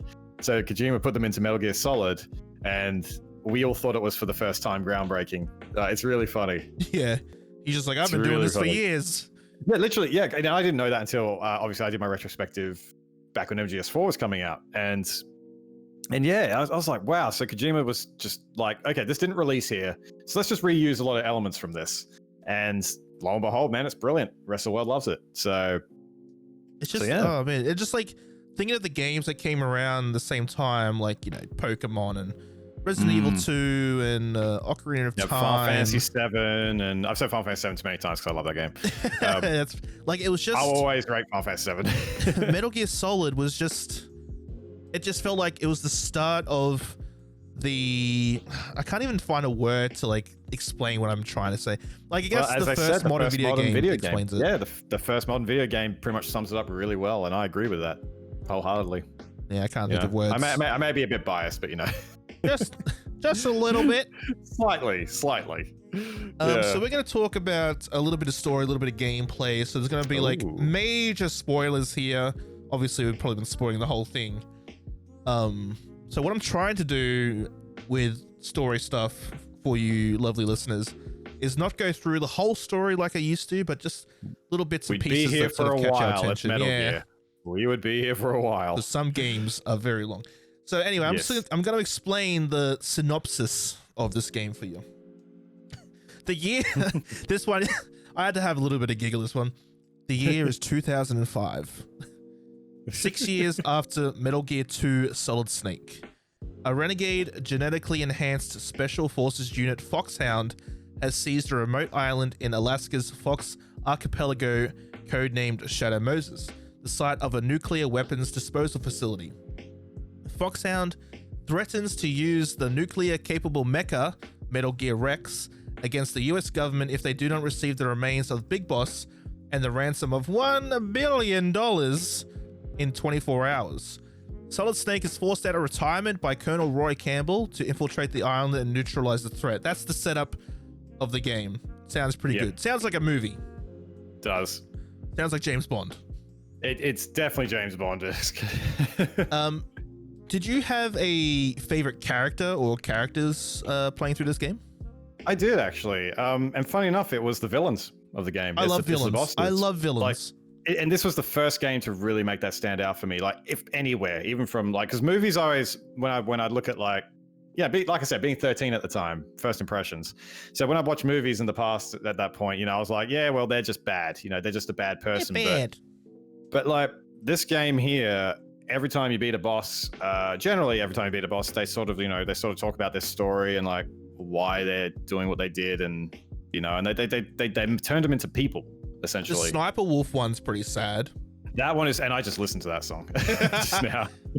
That is definitely that's a very sad one. And I think Twin Snakes they did justice for that scene as well. They actually made it sadder, believe it or not. Oh my god.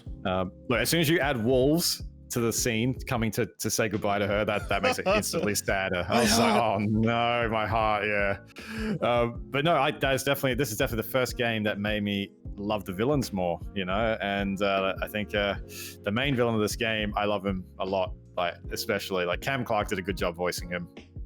He's great. Liquid Snake. So many snakes. So many snakes. Two snakes. Going through it all, and I'm not really familiar with Metal Gear or the lore or anything, but just going through the characters, one character stood out to me, Revolver Ocelot.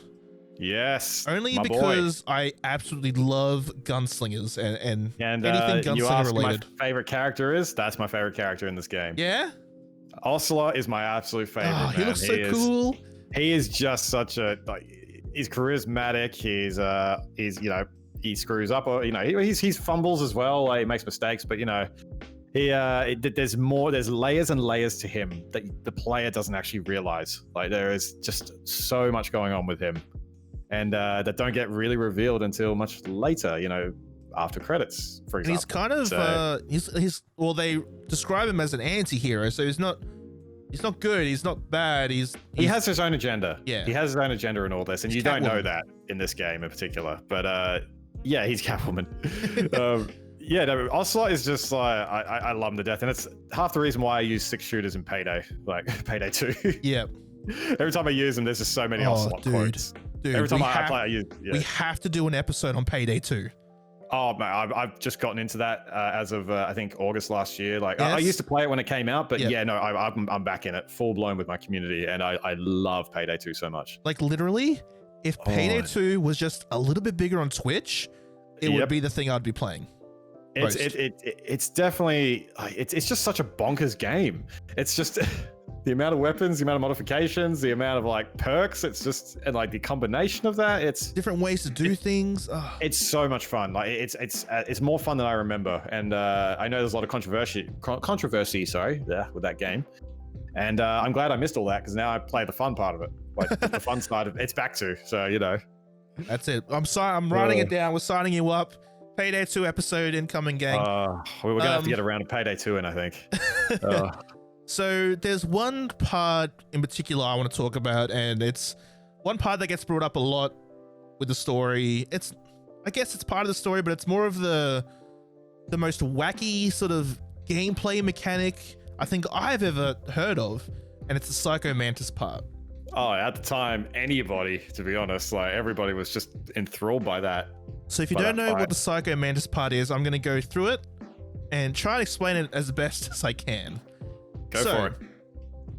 Before entering the office, an office, right as Snake approaches the door, Meryl collapses to the ground and starts to act very strange. There is even a brief moment when her voice sounds eerily familiar to a certain character you met earlier in the game. Once she supposedly shakes off whatever is wrong with her, Meryl insists that she is fine, and she and Snake run to the office ready to continue their journey. As the office door closes behind them, Meryl immediately begins acting stranger than she was before. She even goes as far as holding up a gun to Snake and saying things like, "Hold me, Snake, and make love to me," which is, you know, that's what you want to hear when you're in a... Yeah, that caught me off guard when I was 13. I was like, what am I doing now? Uncle, what's love?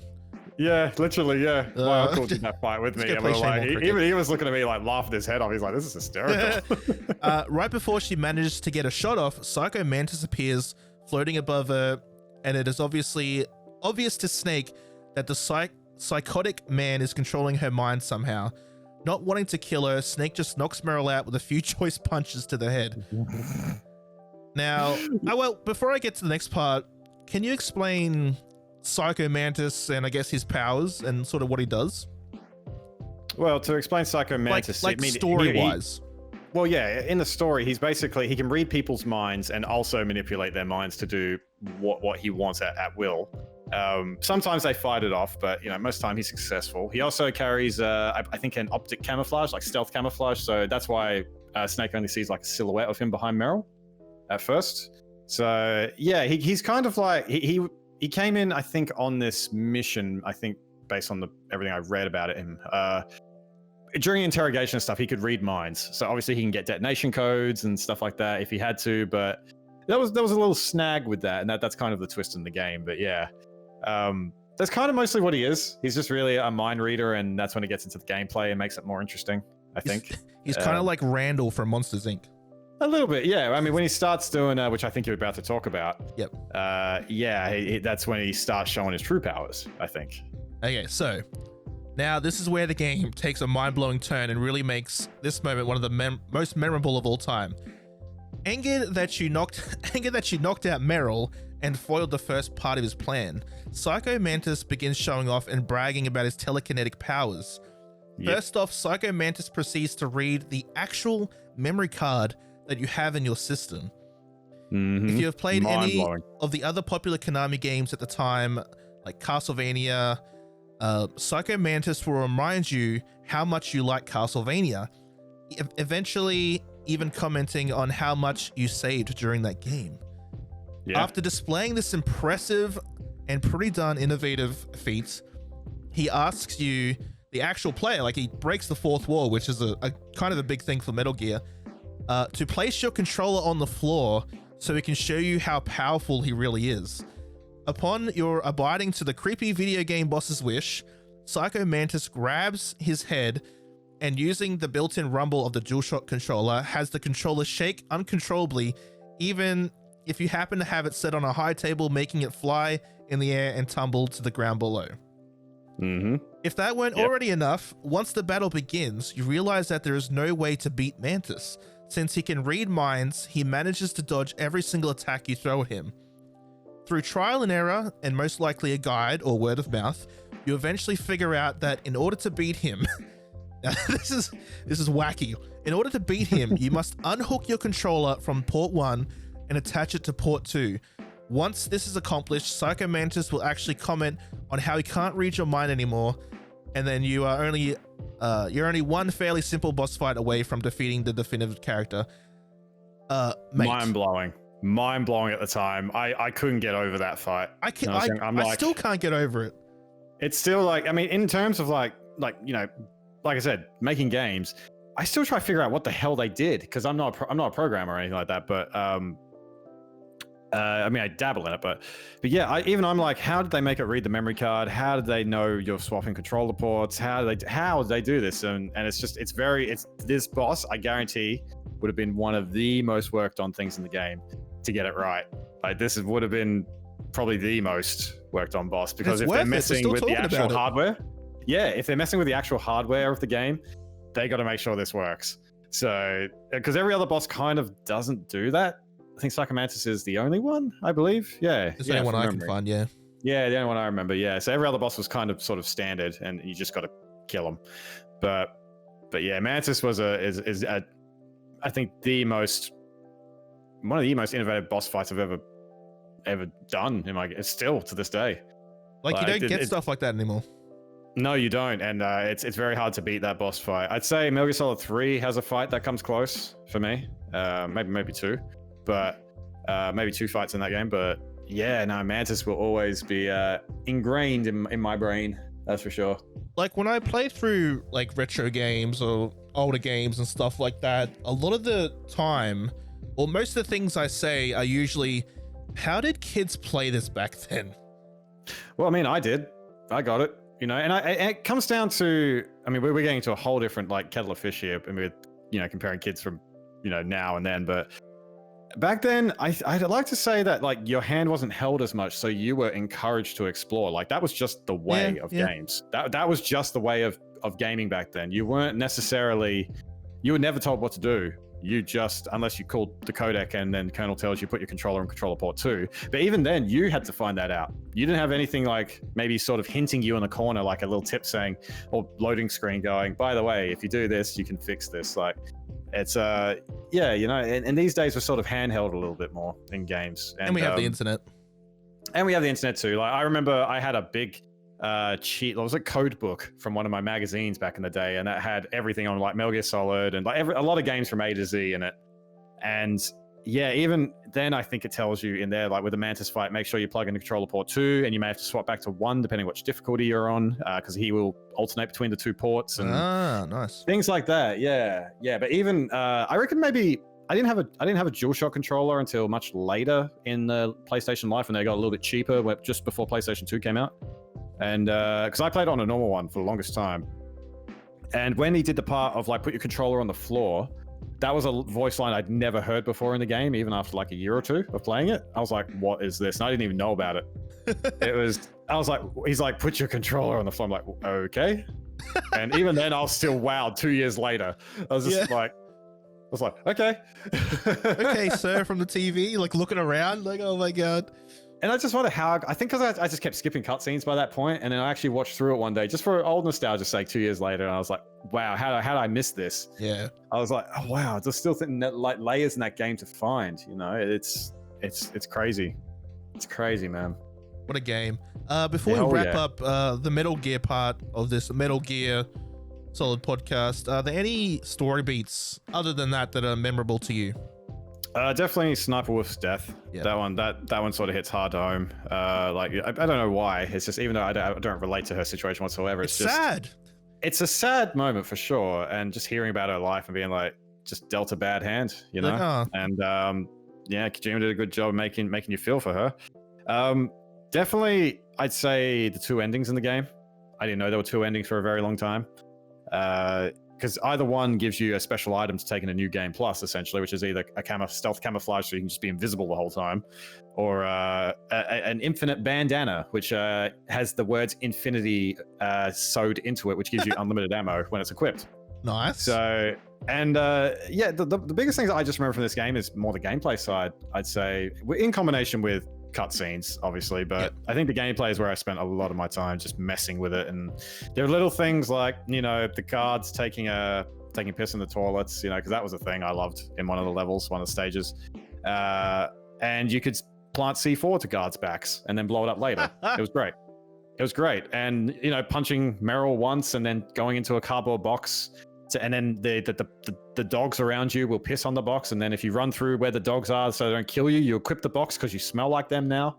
It's just like, you know what I mean? It's like stuff we take for granted these days, but back then it was just back then that was groundbreaking, and it's still it blows my mind to this day. It really, really does. Like someone actually coded that.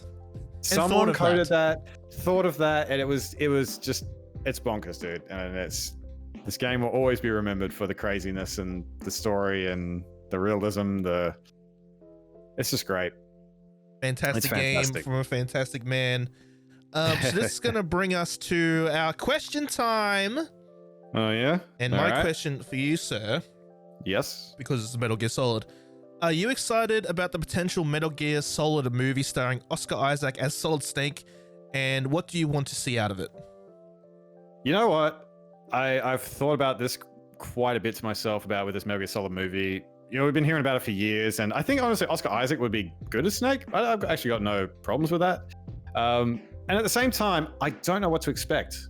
You know, I don't know what to expect from this. We've had concept art shown, which is like, if you haven't seen it, Wilbur, you gotta check it out, because it's like you know, battle scenes with like a Metal Gear from Metal Gear Solid 1, like Metal Gear Rex, fighting stuff from Metal Gear Solid 4. Like, you know, it's like, it combines all these elements together, making cool concept art. And it's like 14 of them or something like that.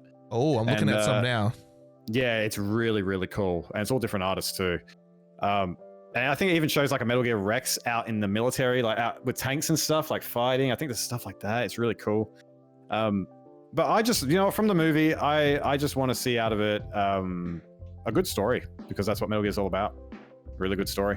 We reckon it would sort of go the pathway of, say, like a James Bond movie, or more like like more American, like what's his name? Jason Bourne. Oh my God, it's Jason Bourne. Like a Jason Bourne, or yeah, maybe. I mean, if anything, I want it to be more like Twin Snakes with its cutscenes that are like the Matrix. If you, once again, you've got to see the comparisons of Metal Gear Solid 1's cutscenes to the Twin Snakes remake. Because there's literally, like I said, like Snake they have bullet time in it. They have slow down bullet time in that game. And if they did their choreography and stuff like that, oh, I'm sold. I'm sold on the movie. Buy 5,000 tickets. Yeah, I think it would be cool. So there's literally one bit in Twin Snakes, right, where you see Meryl firing. Normally, like in the original one, Snake chases after her and she just fires a gun at him, and he just gets out of the way and she just keeps firing forward. And then, you know, gets on the elevator, doors close. In the remake, he chases after her, but she gets in the elevator and fires at him, but starts spraying it in like a counterclockwise direction. And Snake does like a full-on backflip to avoid it in slow motion. Just like full-on, and it's just like doom, doom, doom. Just like real life. Yeah, and then it quickly goes back to real time with him getting around the door and blocking all the bullets. I was just like, oh. Yeah, I think it would benefit from a mix of, you know, high, like John Wick action with a little bit of like stealth here and there. You have to sort of put the stealth in somewhere, or the. I mean, I have confidence in the director who's doing it, and I can't remember the name off the top of his head. It's a really cool name, but he loves this series to death, and he's been working on this project for a really long time. So I know he'll do it justice in the end. Like I have high hopes. You know, Jordan Vogt Roberts. That's the one. That's the one. I think that's how you say the middle part. I think it's Vogt, it's like VOGT Roberts. Roberts? I think it's Vogt or something like that. Vogt. Yeah, someone can correct that. If you're listening to this, Jordan. Oh, he definitely is. Definitely is. Yeah, it's I can't wait to see the film. It's gonna be interesting. God, look at his beard. He has an amazing beard. Oh my God. He has an amazing beard. What's he done? He did Kong Skull Island. Yeah, he did. Yeah, I think he's even appeared on stage with Kojima as well, talking about the movie and stuff. So he's got close ties to Kojima. He's good friends with him. Oh, that's pretty cool. That's pretty cool. So it gives it's not you a little just bit like a better feeling about the movie. Yeah, you know, it's because this doesn't feel like to me like a typical, you know, like we've sold the IP, the movie rights to X company, and they're going to just make a movie out of it with loose ties and story like the games. You know, I feel like that's happening more and more now with, you know, you get the occasional bad video game movie, but they're starting to sort of pick up, and I think respect the material a bit more. Yeah, the next few movies that will come out, like there's the Metal Gear Solid movie. There's rumors about Last of Us 2. Rumors about Uncharted. Yeah, and the directors getting attached to these movies are fans of they are. The game or whatever it's based on, and it kind of happened with the Witcher series, where Henry Cavill, the beautiful man that he is, he's a big Witcher fan. He like went after this role. Oh hell yeah, he is. And even the Sonic the Hedgehog movie, the original rat design they had, they completely revamped that. Thank God. That's actually a pretty good movie, by the way. Yeah, I've seen half of it. I haven't seen the rest of it. I want to because I'm a huge Sonic fan. When you mentioned Sonic Adventure earlier, I was like, oh man, I love that game. Yeah. I want to speedrun that game so bad, but I'm so bad with reaction timing in Sonic games these days. I'm getting old. So still play them, but love it. I love them, but speedrunning them, oof. Yeah. Oof. Yeah, you know, and even like I said, they replaced that character model in a short amount of time and did a fantastic job with it. And you know, that's respecting the material. You know, they actually listened, and I think more companies need to do that. Monster Hunter's been an interesting one. I haven't seen it yet, but seeing military stuff in Monster Hunter doesn't make sense to me. Like, it's very American. It is, isn't it? It's because it's got Mila Jovovich. It just reminds me of Resident Evil. It does, doesn't it? Yeah, I don't know if it was right having her in it, but once again, I haven't seen it. Yeah, I haven't seen it, but you know, we'll see what happens. Like what they did. See what happens going forward with that. Not gonna go into that one. No, let's not go into Doom. But that's gonna bring us to the end of this very short episode of the podcast. Oh damn! But before we go, Mr. Storm, thank you so much for joining me today. Where can everyone find you? Find all your things. Please plug all your socials. Yeah, so you can find me on twitch.tv/SimpleStormy, or you can find me on Twitter at StormySimple, because SimpleStormy was taken. And you can also find me on YouTube, Stormy Simpletons, where I create a lot of funny episodes with moving text, with footage from my Discord community. We got a bunch of random games in there. There's even a Payday 2 video in there. And yeah, just I think that's about it. Yeah, I have an Instagram as well, but barely use it. So I'll definitely put all those beautiful socials in the descriptions for wherever you're listening or watching this. Definitely go check out Storm. He's an amazing dude. Will definitely talk to you. Very interactive with his community, and just a lovely dude. You can find me, your boy Wilbur, on Twitter at Wilbur Sprinkle. Probably the best way to keep up with everything I'm doing. I also stream on Twitch at twitch.tv/Wilbur Sprinkle, where I do stream a lot of Sea of Thieves, a little bit of variety here and there. YouTube.com/Wilbur Sprinkle is a great place to watch this episode of the podcast.